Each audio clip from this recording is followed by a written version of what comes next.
فقد قال الله تعالى في كلامه المجيد والفرقانه الحميد. أعوذ بالله من الشيطان الرجيم. بسم الله الرحمن الرحيم. قل إن الصلاة ونسكي ومحياي ومماتي لله رب العالمين. وقال تعالى: إنا أعطيناك الكوثر فصل لربك وانحر. وقال النبي صلى الله عليه وسلم: من كان له ساعة ولم يضحي فلا يقربن مصلانا، أو كما قال عليه الصلاة والسلام. আলহামদুলিল্লাহ, যাবতীয় প্রশংসা সেই মহান রব্বুল আলামিনের নিকট, যিনি আমাদেরকে সপ্তাহের মধ্যে সবচেয়ে উত্তম দিন জুমার দিনে এবং আরবি মাসের বছরের সবচেয়ে একটি গুরুত্বপূর্ণ মাস, এবং যে এই মাসের প্রথম যে 10 দিন গুরুত্বপূর্ণ 10 দিন, যার ব্যাপারে রাসূলুল্লাহ সাল্লাল্লাহু আলাইহি ওয়াসাল্লামের হাদিস রয়েছে এবং আল্লাহ তাআলার কোরআনে বাণী রয়েছে, শেষ 10 দিনের একটি দিন। এবং সর্বোপরি এটি হচ্ছে যুলহুজ্জা মাস। এই মাসে আল্লাহ তাআলার ঘর মসজিদে আমাদেরকে অসংখ্য অগণিত বান্দাদের থেকে কবুল করে আমাদেরকে এই মসজিদে আগে আগে এসে বসে দুটি কথা বলার এবং শোনার তৌফিক দান করে দিয়েছেন। এই জন্য আমরা সকলেই মহান রব্বুল আলামিনের নিকট শুকরিয়া জ্ঞাপন করছি, আলহামদুলিল্লাহ। অতঃপর দরুদ ও সালাম বর্ষিত হোক মানবতার মুক্তির দূত হযরত মুহাম্মদ সাল্লাল্লাহু আলাইহি ওয়াসাল্লামের উপর, যার পুরো জীবনী, যার আচার আচরণ, যার চালচলন এবং যার সমস্ত কিছুই আমাদের জন্য অনুকরণীয়, অনুসরণীয়, সেই মহামানবের উপর সাল্লাল্লাহু আলাইহি ওয়াসাল্লাম। আমরা ইতিমধ্যে জেনেছি যে আল্লাহ সব কিছু ঠিকঠাক রাখলে ইনশাআল্লাহ আগামীকালকে আমাদের বাংলাদেশে ঈদ উল আজহা উদযাপিত হবে ইনশাআল্লাহ।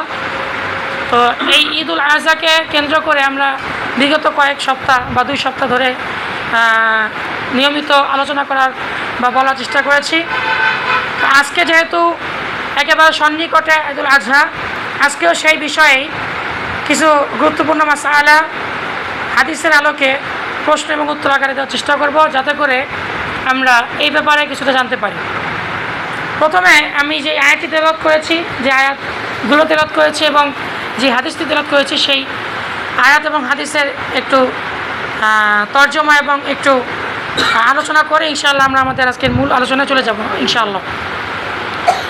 আল্লাহ তাআলা পবিত্র কোরআনে বলেছেন রাসূলের মাধ্যমে যে কুল ইন্নাস সালাতি ওয়া নুসুকি ওয়া মাহইয়ায়া ওয়া মামাতি লিল্লাহি রাব্বিল আলামিন, অর্থাৎ হে নবী, আপনি সকল মানব জাতিকে বলে দিন যে আপনার যত নামাজ বা যত প্রশংসা, যত কোরবানি এবং আপনার জীবন এবং মরণের যত যা কিছু আছে সমস্ত কিছুই আপনার রবের, অর্থাৎ সেই মহান রবের, যে হচ্ছে বিশ্বজাহানের প্রতিপালক।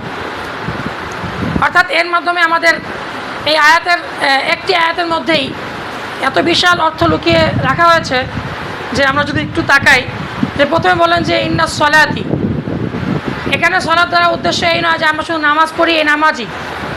এখানে সলাত দ্বারা উদ্দেশ্য হচ্ছে আমরা যত ধরনের ইবাদত করি, প্রত্যেকটি ইবাদত কেবলমাত্র শুধুমাত্র সেই মহান রব্বুল আলামিনের নিকট, যিনি বিশ্বজাহানের প্রতিপালক, যিনি আমাদের রব। এরপরে বললেন যে ওয়ানুসুকি, আমার কোরবানি। এখানে কোরবানি দ্বারা উদ্দেশ্য শুধু এই যে আমরা যে কোরবানি করবো সেই কোরবানি নয়, এখানে কোরবানি দ্বারা উদ্দেশ্য হচ্ছে নিজের নফসে আম্মার আপনাকে যেটি করতে বলে, নিষিদ্ধ কাজ যেগুলো আল্লাহ তাআলা নিষেধ করেছেন, আল্লাহ রাসূলের পক্ষ থেকে যেগুলো নিষেধাজ্ঞা রয়েছে, সেই কাজগুলো থেকে নিজেকে বিরত রাখার নামও কোরবানি। কোরবানি মানে হচ্ছে ত্যাগ করা, আত্মত্যাগ করা। অতএব জীবনের যত পর্যায় রয়েছে, যত মুহূর্ত রয়েছে, সেই মুহূর্তে বা সেই পর্যায়ে কেবলমাত্র রবের আদেশগুলো পালনের ক্ষেত্রে কেবলমাত্র রব যা বলেছেন এবং রব যা নিষেধ করেছেন সেই ব্যাপারে সচেষ্ট থেকে নিজের অন্তরকে, নিজের আত্মা যা বলে সেটার বিপরীতে যাওয়ার নামও কোরবানি। এই কোরবানিও কেবলমাত্র শুধুমাত্র সেই মহান রব্বুল আলামিনের নিকট, সেই মহান রব্বুল আলামিনের জন্য, যিনি আমাদেরকে সৃষ্টি করেছেন এবং যিনি বিশ্বজাহানের প্রতিপালক। এরপরে আল্লাহ তাআলা আরও গুরুত্বপূর্ণ কিছু বললেন লাস্টের 2টি শব্দে, ওয়া মাহিয়ায়া ওয়া মামাতি, আমার জীবন এবং আমার মরণ। অর্থাৎ আমাদেরকে আল্লাহ তাআলা যে জীবন দান করেছেন, যে রূহের মাধ্যমে এই দুনিয়াবী জীবন আমাদেরকে দান করেছেন, এই জীবনের প্রতিটা মুহূর্ত কেবলমাত্র শুধুমাত্র সেই মহান রব্বুল আলামিনের নিকট, যিনি আমাদেরকে, সেই মহান রব্বুল আলামিনের জন্যই যিনি আমাদেরকে সৃষ্টি করেছেন, যিনি মহাবিশ্বের প্রতিপালক। এরপরে বললেন যে ওমামাতি, এবং আমার মৃত্যু, অর্থাৎ আপনি যে মৃত্যুবরণ করছেন সেটাও মহান রবের হুকুমেই, মহান রবের আদেশেই হচ্ছে। এই জিনিসটিও সে কেবলমাত্র আল্লাহ তাআলা আমাদের রব, যিনি তিনি ঘটিয়েছেন।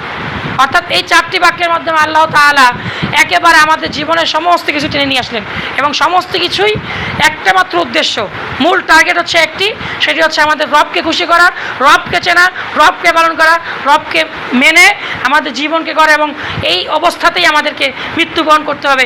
এই ইঙ্গিতই দিচ্ছে এই আয়াতের এই চারটি শব্দ। তারপরে যে আয়াতটি তেলাওয়াত করেছি আমরা সকলেই কম বেশি জানি বা আমরা পড়ে থাকি, যে সূরা কাউসার, ছোট্ট একটি সূরা। এই সূরার মধ্যে আল্লাহ তাআলা বলেন যে ইন্না আ'তাইনাকাল কাউসার ফাসাল্লি লিরাব্বিকা ওয়ানহার, হে নবী, আমি আপনাকে কাউসার, হাউজে কাউসার দান করেছি। যেহেতু আমি আপনাকে হাউজে কাউসার দান করেছি, অতএব আপনি আপনার রবের নামে ইবাদত করুন এবং রবের নামে কোরবানি করুন বা রক্ত প্রবাহিত করুন। তো এখানে আল্লাহ তাআলা প্রথমে প্রতিদানের কথা বললেন, অর্থাৎ আল্লাহ তাআলা আমাদের নবীকে, আমাদের রাসূলকে এমন একটি প্রতিদান দিয়েছেন, যে প্রতিদান এমন এক সময়ে কাজে আসবে, যে সময়ে প্রত্যেকটি মানুষ তৃষ্ণার্ত থাকবে এবং তাদের তৃষ্ণা মেটানোর মধ্যে কিছু থাকবে না। এমত অবস্থায় আমাদের নবীকে, আমাদের রাসূলকে আল্লাহ তাআলা এমন একটি নিয়ামত দিয়েছেন, এমন একটি হাউস দিয়েছেন, যে হাউসের পানি পান করলে যে ব্যক্তি পান করবে সেই ব্যক্তি আর কখনোই তৃষ্ণার্ত পিপাসার্থ হবে না। তো এই জিনিসটি এত বড় একটি নিয়ামত দান করার পরে আল্লাহ তাআলা আমাদেরকে পরবর্তী আয়াতে বললেন যে হে নবী, আপনি আপনার রবের নামে ইবাদত করুন, সালাত আদায় করুন এবং প্রবাহিত করুন রক্ত বা কোরবানি করুন। এখানে এই আয়াত 2 দিকে যদি আমরা তাকাই, তাহলে বুঝতে পারবো যে এখানে আল্লাহ তাআলা যেহেতু আমাদেরকে নিয়ামত, শুধুমাত্র এই নিয়ামতই নয়, দুনিয়াতে আসা থেকে শুরু করে প্রতিটা কদমে কদমে, প্রতিটা ক্ষেত্রে ক্ষেত্রে আমাদের যেভাবে নিয়ামত দিয়ে পরিপূর্ণ করে রেখেছেন, এই নিয়ামতের শুকরিয়া স্বরূপ আমাদেরকে আল্লাহর গুণত্ব, আল্লাহর বরত্ব, আল্লাহর মহিমা, আল্লাহর অনুগত্য সর্বাবস্থায় আমাদেরকে করতে হবে। এই আয়াত দ্বয় এদিকে ইঙ্গিত করে, এবং তারই একটি ইবাদত হচ্ছে এই কোরবানি।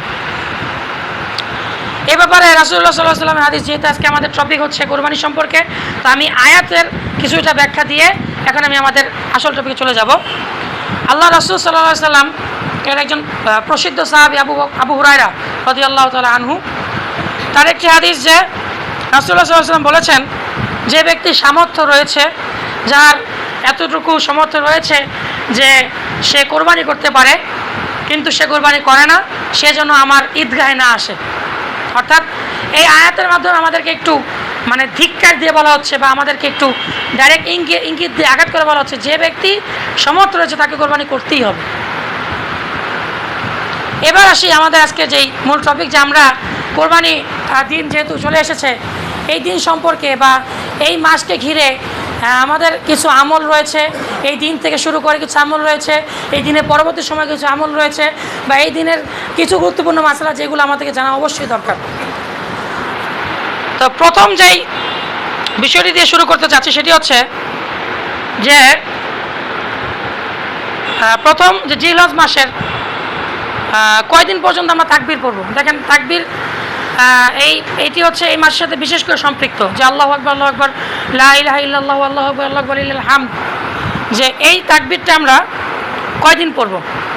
এটা হচ্ছে জিলহজ মাসের 9 তারিখ, অর্থাৎ আজকে ফজর থেকে শুরু করে ঈদের দিন এবং ঈদের পরের 3 দিন, অর্থাৎ 11, 12, 13 তারিখ আসর পর্যন্ত, যেটি বর্ণনা রয়েছে মুসান্নাফ ইবনে আবু শাইবা একটি হাদিস গ্রন্থ, সেখানে যে রাসূল সাল্লাল্লাহু আলাইহি ওয়াসাল্লাম এই কয়দিন পড়াকে উত্তম বলেছেন।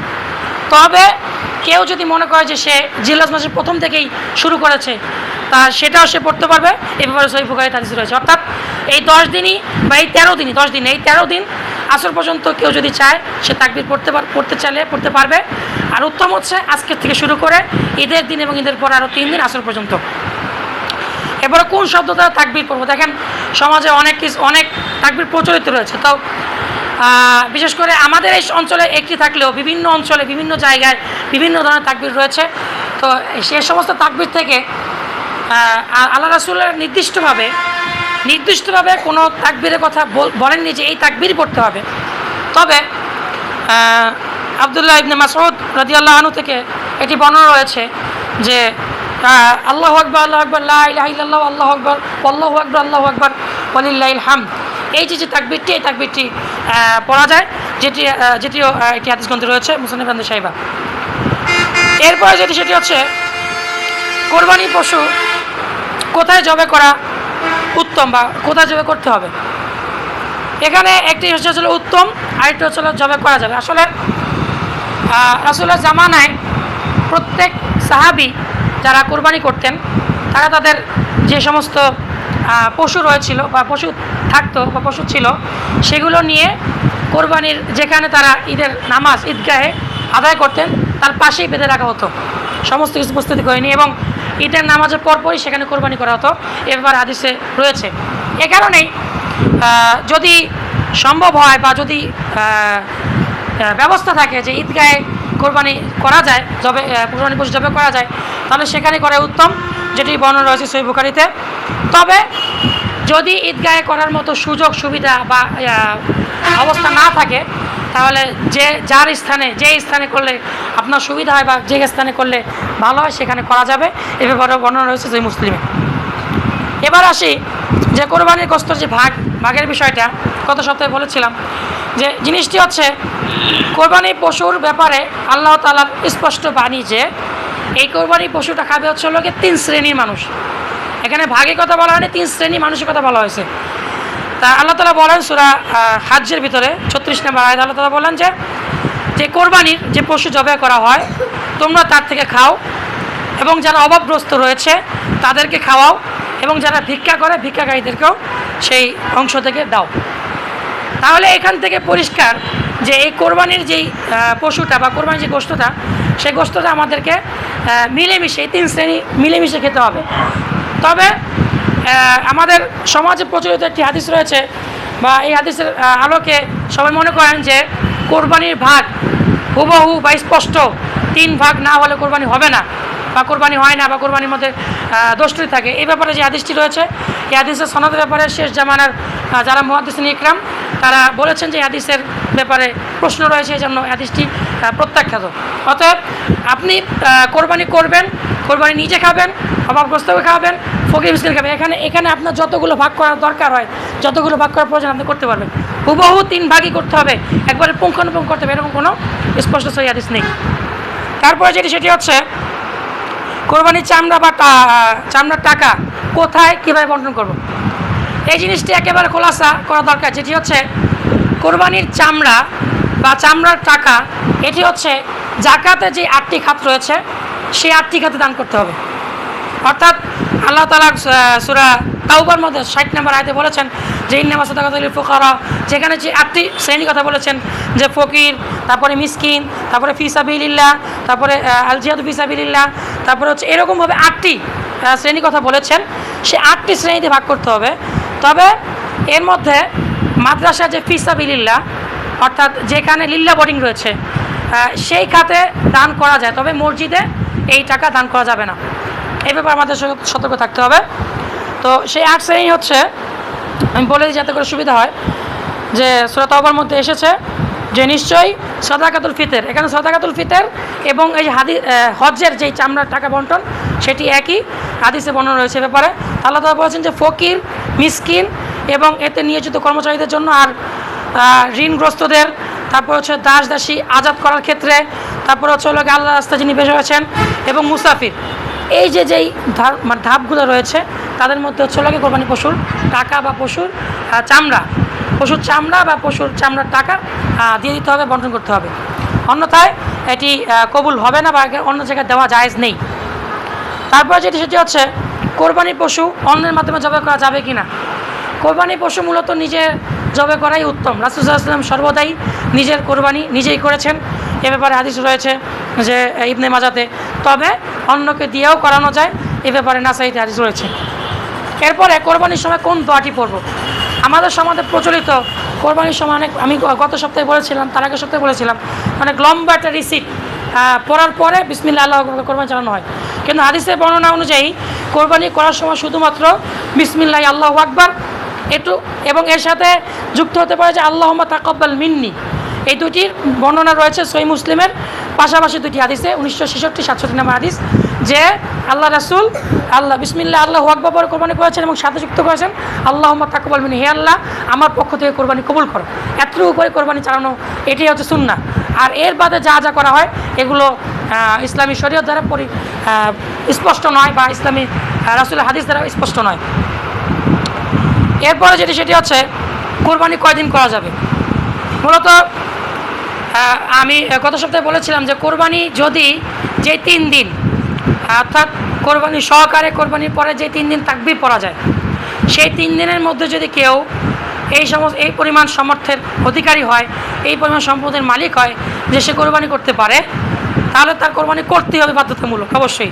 কারণ ওইখানে হাদিসে স্পষ্ট বলা আছে সেদিন আমার ঈদগাতে না আসে, এবং এটা বলা হচ্ছে যে কোরবানি তাকে করতেই হবে। তো ঈদের দিন সহকারে ঈদের পরে যে 3 দিন তাকবীর পড়া যায়, সেই 3 দিনও কোরবানি করা যাবে। অর্থাৎ কালকের পর আরও 3 দিন, এই 3 দিনই কোরবানি করা যাবে, যার বর্ণনা হয়েছে মুসনাদে আহমদে। এরপরে কোরবানি পশু জবে করে ওই গোশত দ্বারা পারিশ্রমিক দেওয়া যাবে কিনা, যেটি বলেছিলাম যে আমাদের সমাজে অনেক জায়গায় এটি বিলুপ্ত হয়ে গেছে, কিন্তু অনেক জায়গায় চালু রয়েছে যে কোরবানি করার পরে যে ব্যক্তি গোশত তৈরি করে দেয়, বা যে ব্যক্তি গোশত বানানো হয়, বা যিনি বানিয়ে দেন বা যিনি তৈরি করে দেন, তাকে ওই কোরবানি পশু থেকে কিছু কিছু অনেক জায়গায় হাদিয়া দেওয়া হয়, যে তুমি কেটেছো, তোমার এই যে এতটুকু তোমার গোশত দিয়ে দিলাম। এটি সম্পূর্ণ নিষেধ। কারণ এই ব্যাপারে স্পষ্ট হাদিস রয়েছে সহিহ বুখারী মুসলিমে যে এই কোরবানির যে গোশত, এই গোশত দ্বারা জবে করলে বা এই গোশত দ্বারা কারো পারিশ্রমিক দেওয়া যাবে না। রাসূলের জামানায় সাহাবীরা তাদের নিজের পকেট থেকে বা আলাদা করে এই যে পারিশ্রমিক সেটা দিতেন।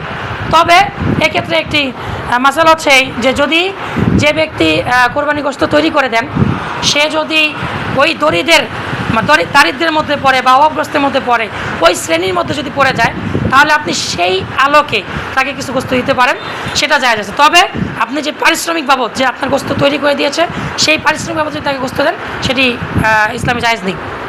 তারপর হচ্ছে যে হিন্দু লোক কোরবানির চামড়া পশু কাটতে পারবে কিনা বা ছড়াতে পারবে কিনা, এ ব্যাপারে রাসূল সাল্লাল্লাহু আলাইহি ওয়াসাল্লাম যেহেতু নির্দিষ্টভাবে কসাইয়ের ব্যাপারে নির্দিষ্ট করে উল্লেখ করেননি যে মুসলিমই জবে করতে হবে, জবে না, মুসলিমই আপনার ওই চামড়া ছিলাতে হবে, মুসলিমই পশুর গোশত তৈরি করতে হবে, এরকম নির্দিষ্ট কোনো শব্দ নেই বিধায় যদি একান্তই এলাকার মধ্যে যদি মুসলিম কাউকে না পাওয়া যায়, সেক্ষেত্রে যদি আপনি হিন্দু লোকের মাধ্যমে যদি চামড়া ছড়ান বা গোশত কাটেন, সেক্ষেত্রে সেটি জায়েজ হবে, যেটির বর্ণনা একটি হাদিসের গ্রন্থে রয়েছে।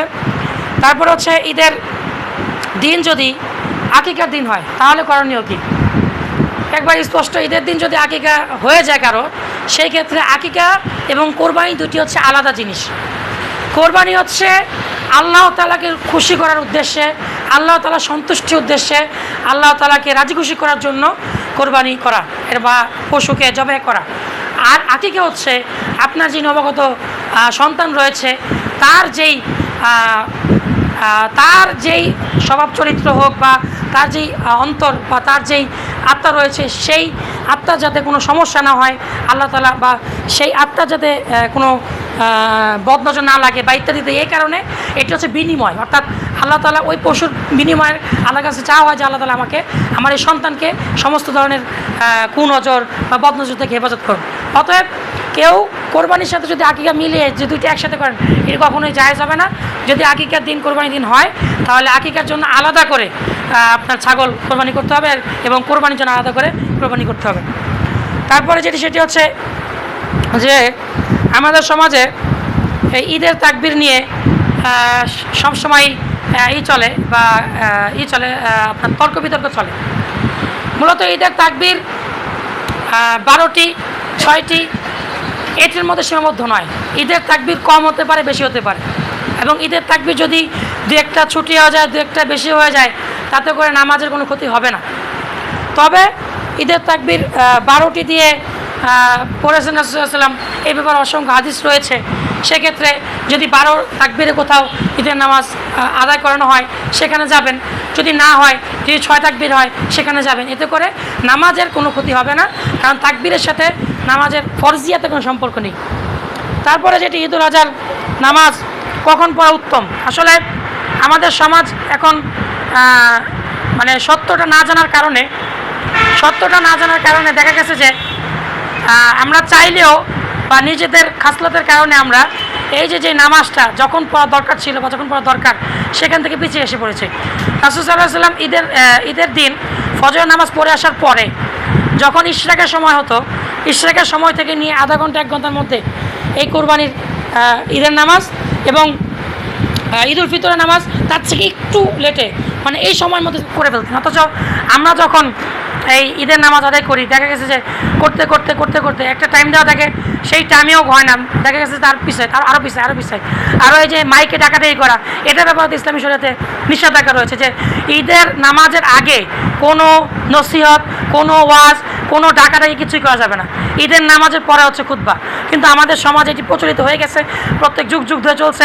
বড় বড় আমাদের তথাকথিত বড় বড় আলেম যারা, আমি তাদেরকে সম্মানের সাথে বলি, তারা ফতোয়া দিচ্ছেন যে আলোচনা করা যাবে বা ডাকাডাকি করা যাবে। এটা মূলত একটি ইসলামের শরীয়ত বিরোধী কাজ, কারণ রাসূল সাল্লাল্লাহু আলাইহি ওয়াসাল্লাম ঈদের আগে কোনো কথাই বলেননি। আসছেন, ঈদের নামাজ পড়েছেন, তারপরে খুতবা দিয়েছেন, এটাই হচ্ছে সিস্টেম। কিন্তু আমাদের সমাজে উল্টো হয়ে গেছে। তাই ঈদের নামাজ যদি সম্ভব হয় বা যেথায় আগে হয় সেখানে গিয়েই নামাজ আদায় করা উত্তম। আর যদি সেটা না পাওয়া যায়, যখন হয় সেখানে আদায় করতে হবে। সর্বোপরি কথা হচ্ছে ঈদুল আজহার সময় তাকবীর জোরে জোরে বলা, এটা একটি সুন্নত। ঈদুল ফিতরের সময় তাকবীর আস্তে আস্তে বলা, এটা সুন্নত। আর কোরবানির গোশত দিয়ে রাসূল সাল্লাল্লাহু আলাইহি ওয়াসাল্লাম এই কোরবানি ঈদে বা ঈদুল আজহার সময় ঈদের নামাজের আগে কোনো কিছু খেতেন না। এটাও হাদিস দ্বারা প্রমাণিত যে মিশকাতে, তিরমিজিতে রয়েছে, তারপরে বাইহাকিতে রয়েছে যে রাসূল সাল্লাল্লাহু আলাইহি ওয়াসাল্লাম ঈদের আগে, নামাজের আগে কিছুই খেতেন না। ঈদের নামাজ পড়ে এসে, অর্থাৎ কোরবানি ঈদের নামাজ পড়ে এসে এক হাদিসে পাওয়া গেছে কোরবানি নামাজ পড়ে এসে আহার করতেন, আর এক হাদিসে পাওয়া গেছে কোরবানির নামাজ পড়ে এসে ওই যে জবে করতেন, জবে করা গোশত বা কলিজা দ্বারা সে হচ্ছে ওই দিনের প্রথম আহার করতেন। অতএব আমাদেরও এটা সুন্নত, যেহেতু আমাদের উচিত হবে যে আমরা ঈদের নামাজের আগে, আগামীকাল ঈদের নামাজের আগে কোনো কিছু খাবো না, নামাজ পড়ে গিয়ে খাবো, তাকবীর জোরে জোরে পড়তে পড়তে ঈদগাহে যাব এবং আমাদের উত্তম পোশাক পরিহিত অবস্থায় আমরা ঈদগাহে যাব। আমাদের পশুকে ঠিকঠাক মতো আমরা পরিষ্কার করব। পশুর সাথে যে জিনিসটি বলেছিলাম যে পশু কোরবানি করার সময়, পশু কোরবানি করার ক্ষেত্রে অনেক সময় দেখা যাচ্ছে যে পশুর রূহ যাওয়ার আগে অর্থাৎ লড়াচড়া বন্ধ হওয়ার আগেই অনেক জায়গায় পশুর চামড়া ছিঁড়ে ফেলা হয়, প্রচুর গোশত ছিঁড়ে ফেলা। এটা সম্পূর্ণ একটি বেআইনি এবং ইসলাম বিরোধী কাজ, এটি হারাম। কারণ পশুর জবে করার পর যতক্ষণ পর্যন্ত পশু নিস্তেজ না হয় ততক্ষণ পর্যন্ত পশুর চামড়া ছিলা এটা যাবে না, ইসলামী শরীয়তে কঠোর নিষেধ রয়েছে। এই ব্যাপারে আমাদের সচেতনতা অর্জন করতে হবে। পাশাপাশি আমাদের আশেপাশে যারা অভাবগ্রস্ত আছেন বা আমাদের আশেপাশে যারা ফকির মিসকিন রয়েছেন তাদেরকে আমাদের নজরে রাখতে হবে যে তারা কে পেলো না, আমি একলাই এই কোরবানি তারা উপকৃত হলাম, আমি একলাই গোশত খেলাম, আমার আশেপাশে প্রতিবেশী গোশত খেলো না, এ ব্যাপারে সচেতনতা রাখতে হবে। আর সর্বোপরি কথা হচ্ছে অন্তরে এই নিয়ত রাখতে হবে যে আল্লাহ তাআলার উদ্দেশ্যে কোরবানি করছি এবং শুধুমাত্র আল্লাহ তাআলার উদ্দেশ্যেই করছি। আল্লাহ তাআলা, তুমি আমার পক্ষ থেকে এই কোরবানিকে কবুল করো এবং এর মাধ্যমে যদি আমরা তোমার রাজি খুশি অর্জন করতে পারি, এই তৌফিক আমাদেরকে দান করো, এই রহমত আমাদেরকে দান করো। এই নিয়ত আকারে, এই নিয়ত নিয়েই আমাদেরকে কোরবানি করতে হবে এবং কোরবানি উদযাপন করতে হবে। আল্লাহ তাআলা আমাদের সকলকে এই জিনিসগুলো মেনে, এই জিনিসগুলো বুঝে, এই জিনিসগুলো আমল করার এবং এইভাবে কোরবানি করার বা কোরবানি ঈদ পালন করার আল্লাহ তাআলা তৌফিক দান করুন। আমিন। আলহামদুলিল্লাহি রাব্বিল আলামিন।